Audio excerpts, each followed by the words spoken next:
ஒரு ஒரு டிசிப்ளினாக வாழணும் அப்படிங்கிற ஒரு மக்கள்.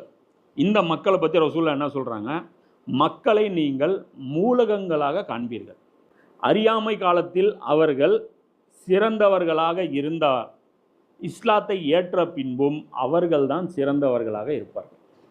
ஒருத்தர் அறியாமை காலத்திலேயே நல்லவர்னு வச்சுக்கோ, அவர் சிலை வழிபட்டுட்டு இருக்கலாம், அவர் என்ன வேணாலும் மது குடிச்சிட்டு இருக்கலாம், என்ன வேணாலும் பண்ணிருக்கலாம்.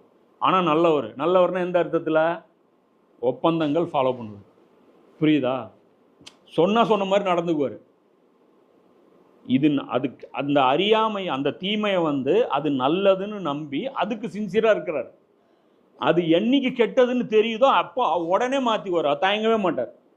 அது சரின்னு நினச்சி செஞ்சிட்டு இருக்காரு. புரியுதா? நான் அதனால தான் நான் சொல்லுவேன் தெரியுமா, இந்த தர்காவுக்கு போகிறவங்க, வேறு இயக்கங்களில் இருக்கிறவங்க, இன்னும் அல்லாவுக்கு மாறு செய்கிறவங்க, அதாவது குறைஞ்சபட்சம் அவங்க ஒரு தீன் ஃபாலோ பண்ணுறாங்கன்னு வச்சுக்கோ, ஏதோ ஒரு பிரிவை ஃபாலோ பண்ணுறாங்க, ஏதோ ஒரு ஜமாத்தில் இருக்கிறாங்க, சின்சியாரிட்டி இருக்கணும். அல்லாவோட சின்சியாரிட்டி இருக்கணும். நீ சின்சியாரிட்டி இருந்தேன்னா ஒரு கட்டம் இல்லைன்னா ஒரு கட்டம் அல்லா உன்னை வெளியே எடுத்துகிட்டு வந்துடும். உதாரணத்துக்கு உமர்லையும் எடுத்துக்குவோம். ரசூலுல்லாவை எதிர்க்கிறதுலையும் சின்சியராக இருந்தாங்க. அபூஜெயில்கிட்ட போனாங்க, பேசின மாதிரி நடந்தாங்க, விடலை. அபூஜெயில்கிட்ட போய் பேசினாங்க, என்ன பண்ணலாம், அவங்க குலத்தை சேர்ந்தவங்களாம் அவங்க அடிக்கலாம், சரி போ, நீ போய் உன் ஆளுங்களாடி, நான் போய் ஆளுங்க அடிக்கிறேன் சொன்ன மாதிரி அடித்தாரா இல்லையா? அடித்தார்ல.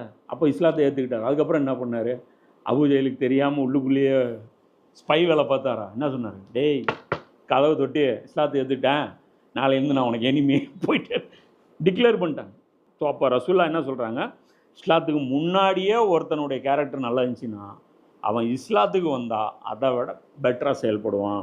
அவர்கள் மார்க்க விளக்கத்தை பெற்றுக்கொண்டால் இந்த விஷயத்தில் நுழைவதற்கு முன் அதை கடுமையாக வெறுத்தவர்களே பின்னர் அதில் மக்களிலேயே சிறந்தவர்களாக இருப்பதை நீங்கள் காண்பீர்கள். அங்கே கடுமையாக எதிர்க்கிறான் பாரு, உன்னை பார்த்தாலே உனக்கு காண்டாகுதுன்ட்டு.